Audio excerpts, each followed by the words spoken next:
Magandang gabi sa inyong lahat. Welcome po sa News Up to Date. Ang topic po natin ngayong gabing ito ay tungkol po sa inilabas na order of revocation ng Securities and Exchange Commission laban po sa Clear Channel Outdoor Asia Corp o CCO Media.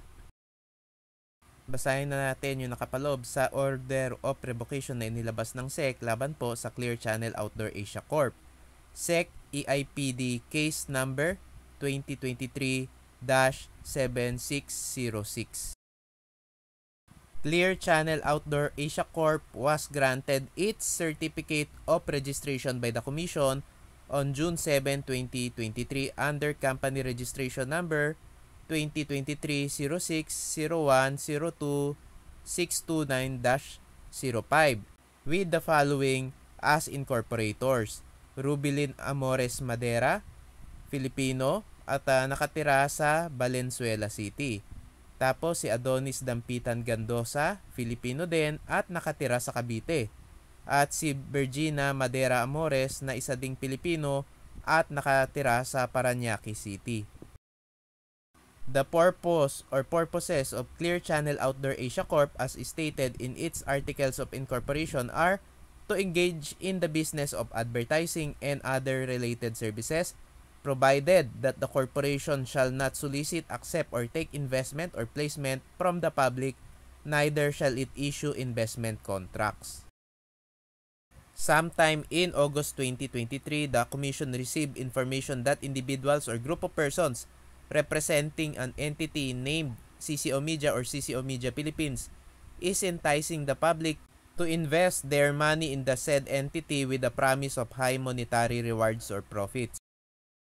The instant case stemmed from numerous emails from the public and a letter complaint dated September 6, 2023 from Kisumbing Torres representing their client Clear Channel Outdoor Holdings and Clear Channel Outdoor, collectively Clear Channel USA, against Clear Channel Outdoor Asia Corp received by the Commission inquiring on the legitimacy of CCO Media or CCO Media Philippines and Clear Channel Outdoor Asia Corp and reporting its investment-taking activities. Based on the foregoing reports, CCO Media or CCO Media Philippines is offering investment products online through its social media platform which can be found at imfmedia.com for a promise of monetary rewards or profits. It was further reported that CCO Media Philippines investment scam activities involved the use of CCO Media Philippines app by offering investment products called original equity funds ranging from 200 to 1 million pesos in exchange for daily returns ranging from 3% up to 50% depending on the level of investment. In its September 6, 2023 letter complaint, the firm of Kisumbing Torres stated that their client, Clear Channel USA, discovered that its trademarks and other intellectual property rights are being misappropriated by CCO Media Philippines without the former's authority. They further stated in their letter that upon further investigation, CCO Media Philippines was found to have been engaged in widespread promotion, sale, or offering of an elaborate revenue sharing investment scheme while representing themselves to be affiliated with and their clothing products to be coming from Clear Channel USA. Clear Channel USA further stated in their letter that they have filed complaints for copyright infringement, unfair competition, false designation of origin, false deception, or representation with the NBI Intellectual Property Rights Division. In its Facebook page, CCO Media Philippines made an advertisement informing the public of the ways on how CCO Media users can earn money.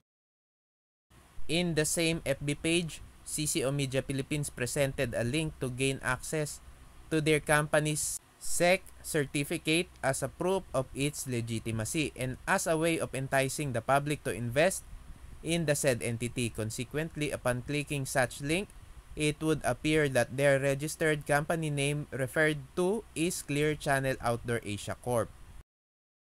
Nakarehistro po sa SEC yung Clear Channel Outdoor Asia Corp pero wala po silang secondary license, kaya po illegal po ang kanilang ginagawang paghingi at pag-offer ng investment sa publiko.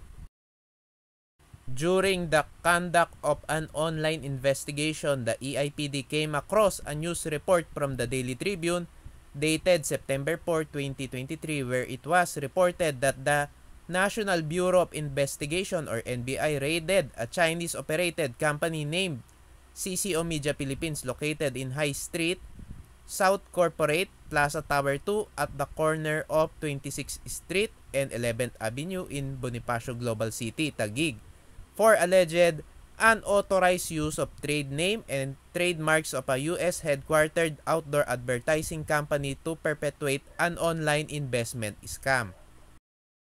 Consequently, on September 12, 2023, the EIPD conducted a surveillance operation at the office of Clear Channel Outdoor Asia Corp, which based on its articles of incorporation is located at High Street, South Corp, Plaza Tower 2, 28th Street, corner 11th Street, Fort Bonifacio, BGC, Taguig City. The same address raided by the NBI earlier. During the operation, the team was informed by the guard on duty that the office of Clear Channel Outdoor Asia Corp has been padlocked since the day it was raided by the operatives of the National Bureau of Investigation or NBI.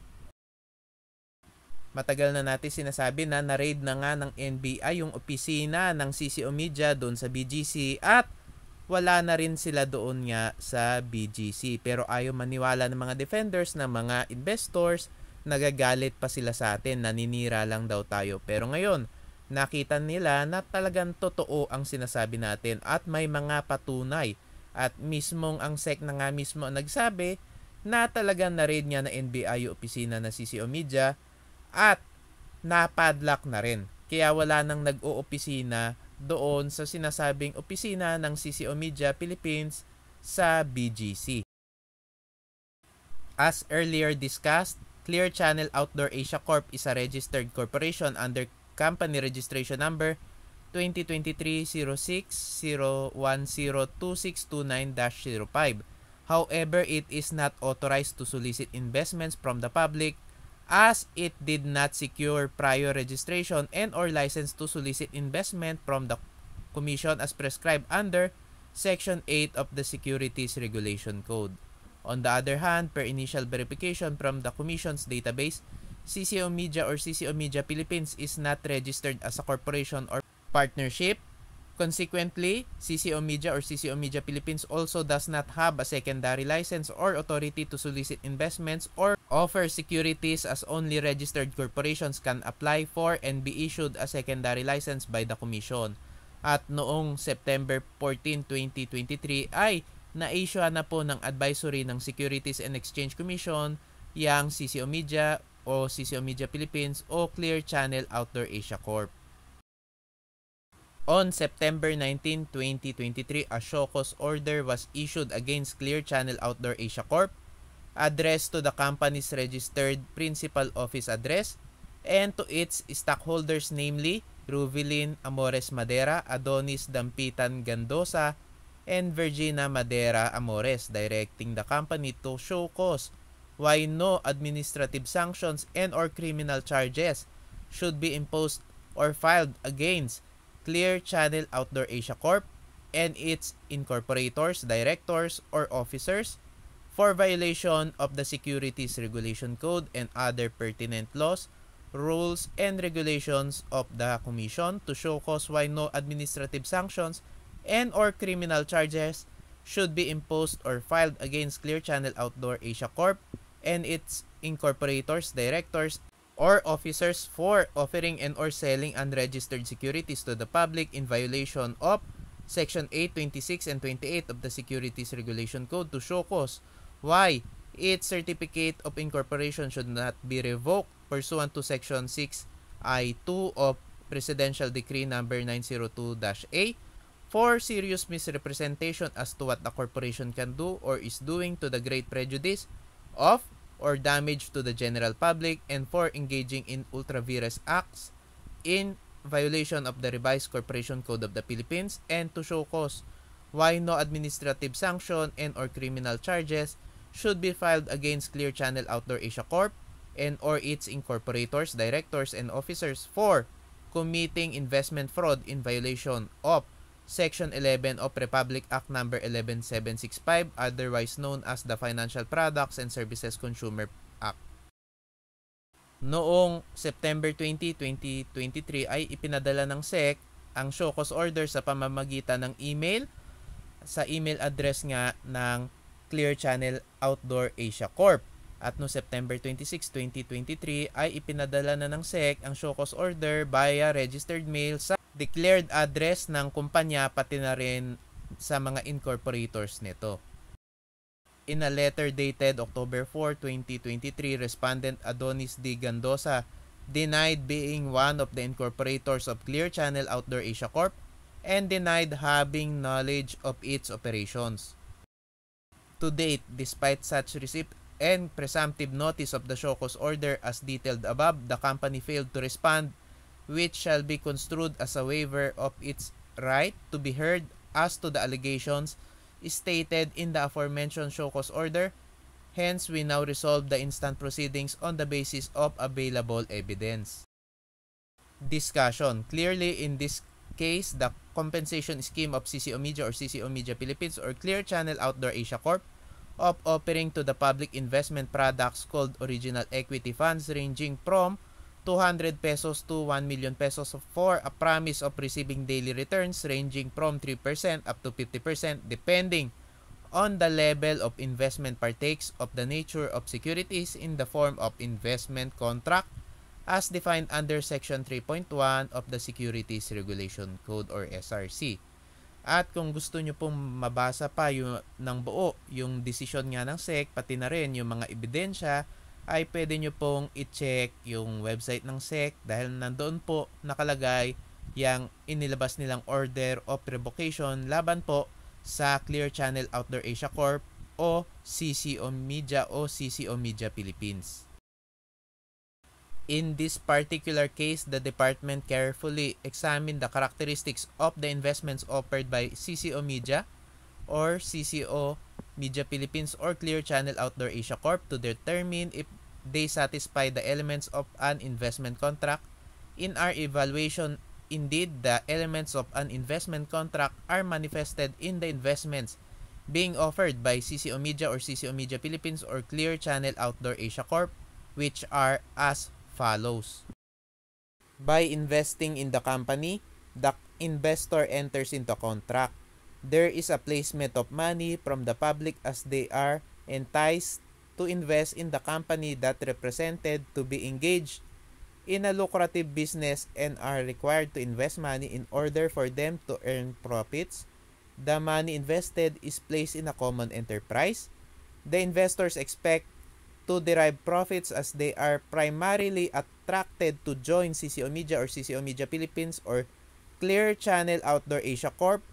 For a promise of receiving daily returns ranging from 3% up to 50% depending on the level of investment, and the investors expect to earn profits derived primarily from the efforts of others or from CCO Media or CCO Media Philippines or Clear Channel Outdoor Asia Corp. In this case, CCO Media or CCO Media Philippines or Clear Channel Outdoor Asia Corp. Is offering an investment scheme which is within the definition of securities under Section 3.1 of the SRC in the nature of an investment contract as defined. An investment contract is a contract or scheme for the placing of capital or laying out money in a way intended to secure income or profit from its employment. It has been applied to a variety of situations where individuals were led to invest money in a common enterprise with the expectation that they would earn a profit through the efforts of the promoter or of someone other than themselves. It is noteworthy to mention that CCO Media or CCO Media Philippines or Clear Channel Outdoor Asia Corp. Is not authorized to solicit investments from the public as it did not secure prior registration and or license to solicit investments from the Commission as prescribed under Section 8 of the Securities Regulation Code or SRC. Hence, the act of CCO Media or CCO Media Philippines or Clear Channel Outdoor Asia Corp in soliciting investments from the public without the necessary secondary license from the Commission is unauthorized. Apropos, Respondent Adonis D. Gandosa's allegations that he is not an incorporator of Clear Channel Outdoor Asia Corp and his lack of knowledge about its business operations cannot be given due course considering the absence of evidence substantiating the same. Hence, his lone self-serving allegations is not proof. It is an elementary rule in our jurisdiction that unsubstantiated allegations do not constitute substantial evidence and have no probative value. Wherefore, for violations of Section 44 of the Revised Corporation Code of the Philippines, Sections 8.1, 26.1, and 28.1 of the Securities Regulation Code, Section 11 of the Financial Products and Services Consumer Protection Act, PD 902-A in relation to Section 179J of the RCCP, and Section 5.1M of the SRC, the Certificate of Incorporation and the registration of Clear Channel Outdoor Asia Corp as a corporation is hereby revoked. Pinatawan din ng SEC ng multa ang Clear Channel Outdoor Asia Corp pati na rin yung mga incorporators ng Clear Channel Outdoor Asia Corp. Hence, a fine of 1 million pesos is hereby imposed against Clear Channel Outdoor Asia Corp for offering securities to the public without prior registration and license from the Commission, and Clear Channel Outdoor Asia Corp and its incorporators are directed to pay the fine of 1 million pesos each pursuant to Section 54.1(2) of the SRC within a period of 15 days from the receipt of this order. Ito pong order of revocation ay inilabas ngayong November 7, 2023. Mga kababayan, dapat maging maingat tayo. Dapat lagi nyo pong i-check yung mga investment na sasalihan nyo. Dapat kompleto sila sa legalities at dapat po i-verify nyo sa Securities and Exchange Commission kasi meron po mga kumpanya na namemeke ng dokumento at dapat maging maingat din tayo sa mga impersonation scam dahil marami po ang mga naglilitawang mga impersonation scams o yung mga nagpapanggap na legit na kumpanya o yung mga kumpanya na gumagamit ng mga pangalan ng kumpanya na nasa ibang bansa kahit na hindi naman talaga sila related o wala naman talaga silang koneksyon doon sa kumpanya na yon. Kaya po mga kababayan, dapat lagi po kayo magve-verify. At kadalasan yung ginagamit na pangalan ng mga companies ay yung pangalan ng mga kumpanya na hindi naman nag-ooperate dito sa Pilipinas para nga mahirapan yung mga investors na makapag-verify. Mga kababayan, maraming salamat po sa inyong patuloy na pagsuporta sa aking channel. God bless po.